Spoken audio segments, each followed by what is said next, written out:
Mr. Chair, I move to approve House Bill number 5540, an act separating the senior high school program of Don Galo National High School in Barangay Don Galo, City of Parañaque from the Don Galo National High School, converting it into an independent senior high school to be known as the Don Galo National Senior High School, and appropriating funds thereof by Representative Eric Olivares, um, uh, subject to style and amendments.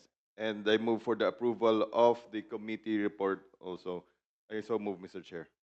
Second the motion, Mr. Chairman.